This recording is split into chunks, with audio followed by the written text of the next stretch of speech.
श्री राधे राधे। भक्तों, वो जीवन बहुत पवित्र होता है, बहुत महान होता है जिस मनुष्य जीवन में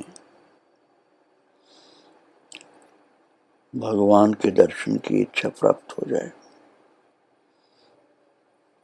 भगवत दर्शन की लालसा जागृत हो जाए। कृष्ण दर्शन लालसा गोपियों की एक खास विशेषता भागवत जी में रास पंचाध्याय में कहा गई। ये विशेषता कही गई है। इति गोप्य प्रगायन्ते प्रलपन्त्यश्च चित्रधारुरुदु सुस्वरम राजन कृष्ण दर्शन लालसा। श्री सुखदेव जी ने राजा परीक्षित से कहा है, हे राजन, ये गोपियां रोने लगी कृष्ण के दर्शन की लालसा के कारण। हमें प्रभु मिल जाए, हमें भगवान मिले, उनका प्रेम मिले। और भक्तों, ये कृष्ण दर्शन लालसा कितनी उम्र में होगी, किस जाति में होगी, ये सब नहीं होता है। बहुत उम्र बीतने पर भी कई लोगों को ये दर्शन की लालसा, ये प्रेम की अभिलाषा नहीं उत्पन्न होती। और कितने ऐसे भी बड़भागी होते हैं कि जिनको बचपन में ही ये लालसा प्राप्त हो जाती है और फिर प्रारंभ होता है भगवान के लिए रुदन, भगवान के लिए वैराग्य, भगवान के लिए तितिक्षा, सहन शक्ति, तपस्या। ये या तो पूर्व जन्म के संस्कार के कारण होता है और या संतों की संगति, भक्तों की संगति के कारण होता है। और इन दोनों का सामंजस्य बैठाना है तो ये कहना पड़ेगा कि प्रभु का अनुग्रह होता है। पिछले जन्म की कुछ भक्ति, कुछ साधना होती है जिसकी, उसको संत प्राप्त हो जाते हैं, भक्त प्राप्त हो जाते हैं और भगवान की कृपा का प्रारंभ हो जाता है।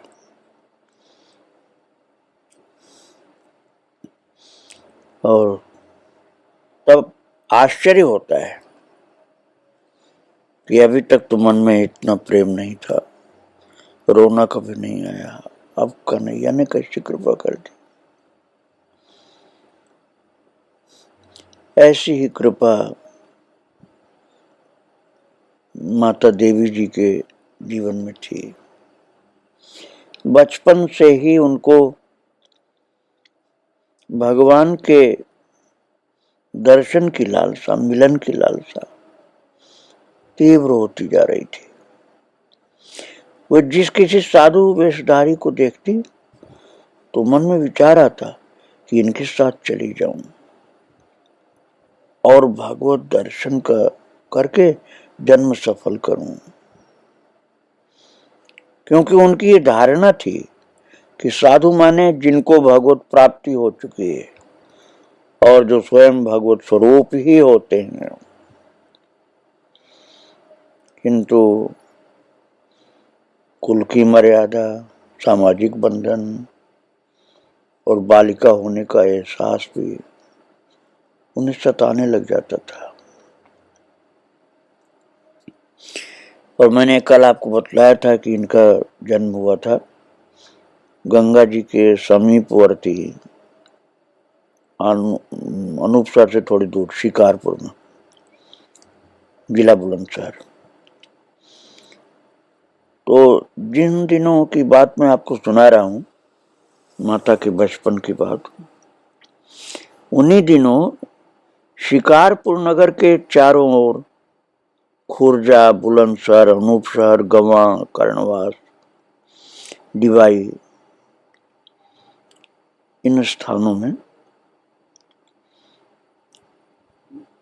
भक्तों, महान संत उड़िया बाबा जी महाराज एवं पूज्य श्री हरि बाबा जी महाराज के सानिध्य में सर्वत्र भक्ति रस सलीला प्रवाहित हो रही थी।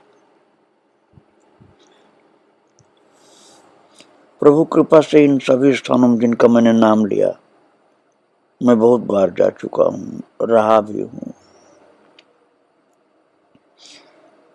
जैसे कर्णवास में तो 9 वर्ष रहा, तो वहां से निकट ही ये सब था। हरि बाबा का गांव था, वहां तो बहुत बार ठाकुर जी की कृपा से, हरि बाबा की कृपा से प्रवचन करने गया, भागवत कथा करने गया, दर्शन करने गया। इसी तरह से और निकटवर्ती जो स्थान है उन सब में जाने का मुझे सौभाग्य प्राप्त हुआ, सत्संग आदि के व्याज से। गवा में, जो कि बांध के बिल्कुल पास में है, अब वो संभल जिले में पड़ता है, पहले बदायूं जिले में था।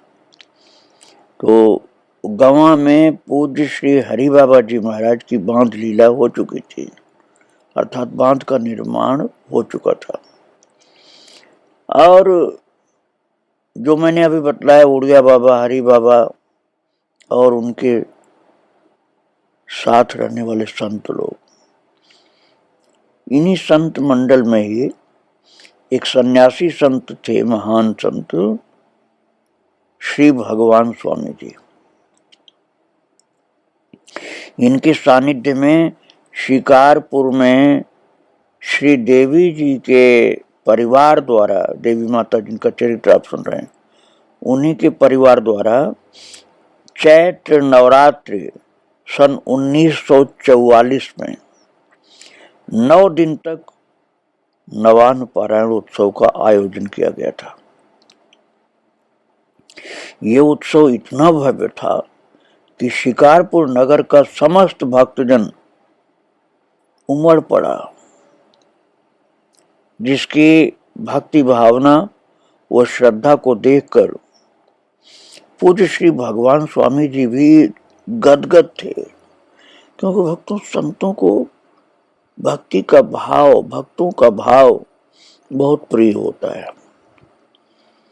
संत लोग आपकी और विशेषताओं को नहीं देखते हैं, आपके प्रेम को, आपके भाव को देखते हैं। उत्सव में श्री रामायण पाठ व सत्संग हुआ करते थे, जिसमें धर्म लाभ लेने के लिए परिवार की स्त्रियां भी परिवार के ही शिव मंदिर, जो उत्सव स्थल था, वहां जाया करती थी। तो देवी जी का प्रथम सत्संग यहीं श्री भगवान स्वामी जी के साथ शिवालय के नीचे की गुफा में हुआ था। श्री स्वामी जी ने सामान्यतया स्त्रियोचित सत्संग प्रारंभ किया कि 5 मिनट के पश्चात ही श्री देवी जी ने उनसे निवेदन किया कि मुझे तो श्री कृष्ण के बारे में कुछ बताइए महाराज जी, और धर्म कर्म सुन के मैं क्या करूंगी, मुझे भगवान कृष्ण के बारे में बताइए। और श्री देवी जी ने उनसे अपनी गृह त्याग की इच्छा भी व्यक्त कर दी महाराज जी से कि मैं तो घर छोड़ के जंगल में तप करने जाना चाहती हूँ। तो स्वामी जी एकदम गंभीर हो गए कि अरे ये तो 15 साल की लड़की, ये घर छोड़ के जाना चाहती है। और तत्कालीन सामाजिक परिवेश, पारिवारिक पृष्ठभूमि, अवस्था वो नारीत्व के बारे में विस्तार से समझाते हुए गृह त्याग के लिए स्पष्टतया निषेध किया और घर पर रहकर ही भजन करने की सम्मति अपनी उन्होंने दे दी। किंतु श्री देवी जी का मन उनकी सम्मति से सहमत नहीं हुआ और उनके मन में अनिर्णय की स्थिति सी हो गई। समझ में नहीं आ रहा था कि क्या निर्णय लिया जाए। महाराज जी तो कह रहे हैं कि घर नहीं त्याग करो, और प्रेम भगवान के साथ ऐसा तीव्र हो रहा था कि अब संसार ही नहीं अच्छा लग रहा था। इसलिए घर में कोई वस्तु या व्यक्ति ऐसा नहीं था जिसके कारण उनको रुकने का थोड़ा भी मन हो जाए। वो तो मन बिल्कुल वैरागी हो गया था। उसी काल में एक रात्रि को एक अप्रत्याशित घटना घटी। श्री देवी जी ने बताया था कि वो गंभीर विचार मग्न होने के कारण न तो ठीक से निद्राग्रस्त हो पाती थी, उन्हें जागृत अवस्था में थी। देखती क्या है कि विशाल आभामय कैलाश पर्वत उनको भगवान की कृपा से दिखलाई पड़ रहा है, जहां एक विशाल वट वृक्ष के नीचे जटाजूटधारी भगवान श्री चंद्रमौल शिव जी महाराज विराजमान, और उनके तीसरे नेत्र के दर्शन देवी माता को, जो बालिका थी उस समय, स्पष्ट हो रहे थे। साथ ही ये भी महसूस हो रहा था कि ये अपने शिवालय वाले ही शंकर जी हैं। भगवान श्री चंद्रमौली जो शिवालय में शंकर जी उनके थे, उन्होंने अर्धोन्मिलित नेत्रों से संकेत करते हुए कहा, निश्चिंत रह जाओ, निश्चिंत रहो, निश्चिंत रहो और जाओ, जाओ, चिंता त्यागो, जाओ, जाओ, चिंता त्यागो, जाओ। और इसके तुरंत पश्चात ही श्रीदेवी जी को बाह्य चेतना हुई और अब उनका हृदय गृह त्याग के दृढ़ संकल्प से ओतप्रोत था, क्योंकि भगवान शिव जी ने संकेत करके अपनी भ्रुकुटी से, अपने नेत्र के इशारे से कर दिया था, जाओ, अर्थात घर छोड़ करके अब जाओ, तुम्हारा जीवन का यही स्वरूप होना है, तुमको संत बनना है, तुमको घर छोड़ करके विरक्त होकर तपस्या करनी है। इसलिए शिव जी ने दर्शन दे के इशारा कर दिया कि जाओ तुम। और प्रातः काल उन्होंने अपना निर्णय और सारी घटना अपनी समवयस्क ताऊ जी की एकमात्र पुत्री प्रेम, अब ये प्रेम उस समय बचपन में नाम था इनका, और कालांतर में महाराज जी का चरणाश्रय जब प्राप्त हुआ गुरुदेव का, तो उन्होंने कृष्णा जी नाम से उनको बताया, प्रेम का नाम कृष्णा रख दिया था, जैसे इनका देवी नाम हो गया था ऐसे कृष्णा उनका नाम हो गया था। दोनों बहनें एक दूसरे से सहमत थी। चुपचाप महाराज गेरू की व्यवस्था करके, ताऊ की बेटी थी कृष्णा, अर्थात पिताजी के बड़े भाई की बेटी, तो दोनों बहन लगभग एक उम्र की, और दोनों के मन में ऐसा भाव बैठा कि हाँ, अब हमें छोड़ करके घर जंगल में जाना है। और गेरू की व्यवस्था किया, मकान की ऊपरी मंजिल पर कपड़े रंग लिए और उचित समय की प्रतीक्षा होने लगी। जिस दिन रात्रि में गृह त्याग किया, उस दिन सायंकाल खूब घनघोर वर्षा हुई, साथ में ओले भी गिरे बरसात के साथ। नगर जो शिकारपुर और खेतों के रास्तों में सर्वत्र पानी व कीचड़ हो गया। चैत्र की नवरात्रि का मौसम न सर्दी को होता है न गर्मी का, किंतु ओले और वर्षा के कारण ठंडा मौसम होने से संध्याकालीन खान पान भोजन आदि का कार्य घरों में शीघ्र ही निपटा कर लोग अपने अपने घरों में दुबक गए थे, क्योंकि ठंड हो गई थी ओले पड़ने से, जिससे रात्रि में बस्ती में कोई भी हलचल नहीं थी। सब शांत अपने अपने घरों में सो रहे थे। जैसे देवी माता को जाने के लिए, गृह त्याग करने के लिए वातावरण तैयार हो गया था। भक्तों, देवी माता और जो उनकी ताऊ जी की बेटी थी कृष्णा, वो दोनों के हृदय में उत्कट वैराग्य व गृह त्याग की भावना इतनी प्रबल थी कि इसको जानने के लिए प्रसंग आप संतों का याद करें तभी कुछ समझ में आ सकता है, जो महान महान त्यागी संत हुए। तो इनका परिवार था भक्तों, संपन्न परिवार था, बहुत संपन्न परिवार था, धनवान थे लोग। और घर ऐसा था कि कोई भी उनको आसानी से जाने नहीं दे सकता था। जिस आवासीय परिसर में परिवार रहता था उसका मुख्य द्वार फाटक के नाम से जाना जाता था। जो महाराज द्वार इतना ऊंचा व बड़ा था कि हाथी पर सवारी बैठकर उसके अंदर जा सकती थी। मुख्य सड़क पर इस द्वार अर्थात फाटक में प्रवेश के उपरांत लगभग 100 मीटर लंबा वो 20 मीटर चौड़ा खुला रास्ता था तथा फिर एक छोटा दरवाजा लगभग 4 फीट चौड़ा 6 इंच ऊंचा और यहाँ पर 20 फीट ऊंची एक दीवार थी परकोटा। रात्रि को ये दोनों गेट सुरक्षा की दृष्टि से बंद कर दिए जाते थे। इस छोटे गेट को पार करने के उपरांत एक छोटा लगभग 100 वर्ग गज का आंगन था जिसमें जल की पूर्ति हेतु कुआं बना हुआ था, क्योंकि उन दिनों कुआं से ही जल लिया जाता था पीने नहाने के लिए। और तीनों भाइयों के हवेली नुमा 3 मकानों के अलग अलग मुख्य द्वार इसी आंगन में खुलते थे।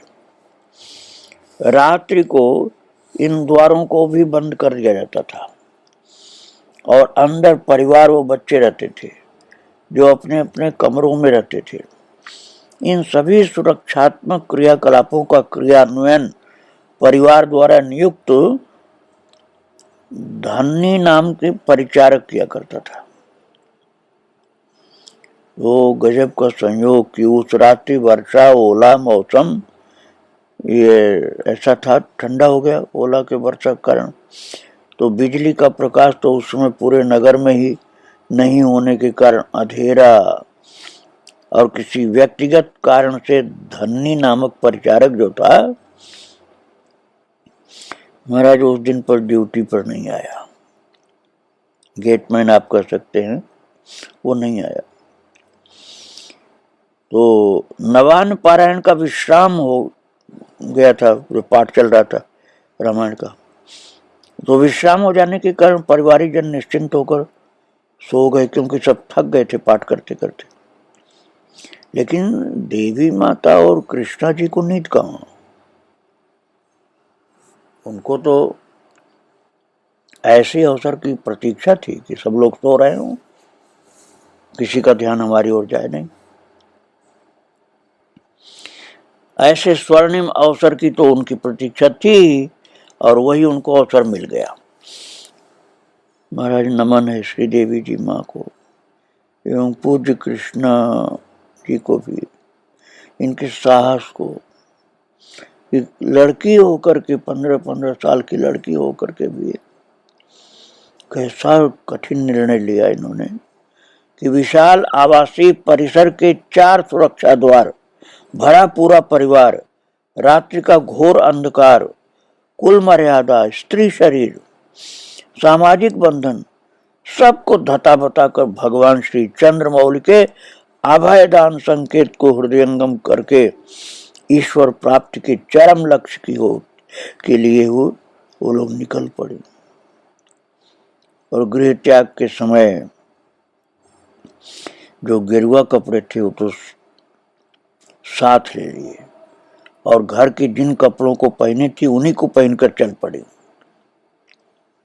और प्रखर वैराग्य, कोई बंधन नहीं मानता महाराज, कुछ भी बाधा, जहाँ तीव्र वैराग्य हो तो कुछ भी बाधा रोक नहीं पाती। रात्रि का अंधकार, मौसम की प्रतिकूलता, सामाजिक व पारिवारिक मान्यताएं व बंधन, शारीरिक भान सब पीछे छूट गए। केवल और केवल एकमात्र ध्येय रह गया, श्री कृष्ण के आवाहन पर अपने लक्ष्य की प्राप्ति हेतु बढ़ते जाना। शिकारपुर नगर की बाहरी सीमा पर सुनसान जगह पर एक विशाल वट वृक्ष था, जिसे अलहिया बड़ के नाम से जाना जाता था। यहाँ पर अंतिम संस्कार के समय पर पिंडदान करने का कार्यक्रम स्थानीय लोगों द्वारा संपन्न किया जाता था और यहीं से गंगा तट पर अनूप शहर जाने के लिए कच्चा बैलगाड़ी का मार्ग था।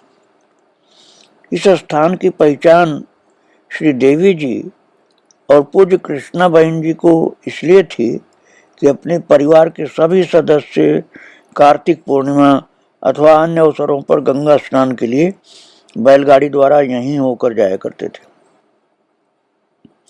यहीं पर रात्रि के गहन अंधकार मध्य दोनों बहनों ने अपने कपड़े बदल लिए और घर के पहने हुए वस्त्र वहीं छोड़ दिए,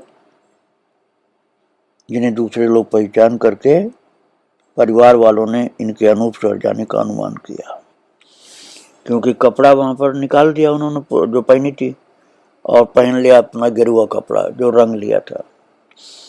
तो जब बाद में इनकी खोज हुई तो इनके कपड़े मिले यहाँ, तो लोगों ने अनुमान किया कि अरे यहीं से अनूप शहर गई लड़की लोग दोनों। और पूर्व निर्धारित किन्हीं संत के आश्रय का निर्णय नहीं था और न किसी विशेष तीर्थ स्थान पर ही पहुंचने का मन में संकल्प था। उस क्षेत्र का एकमात्र धार्मिक तीर्थ स्थान अनूप शहर गंगा जी के किनारे, वही शिकारपुर में तो कोई तीर्थ था नहीं, मंदिर इनके थे, तो इन लोगों को अनूप शहर ही तीर्थ समझ में आता था, इसलिए लोगों ने समझा वहीं गई, क्योंकि वहां गंगा मैया।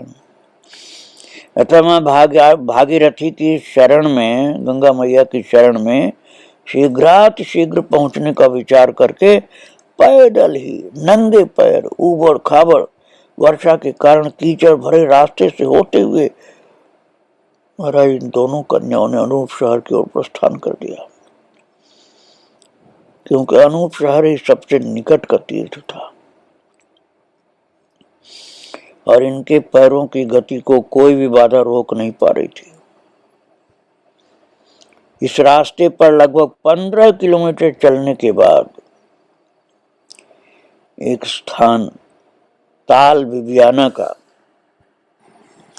चौराहा, इस नाम से ताल बिबियाना का चौराहा इस नाम का स्थान है वहां, तो वहां से चारों दिशाओं को सड़क जाती है।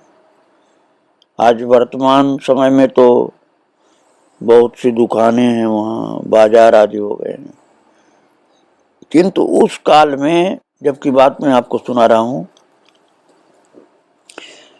यह निर्जन स्थान था, जंगली स्थान था। यहाँ आकर दोनों बहनों को सूझ नहीं रहा था कि अनूप शहर की ओर कौन सा रास्ता जाता है,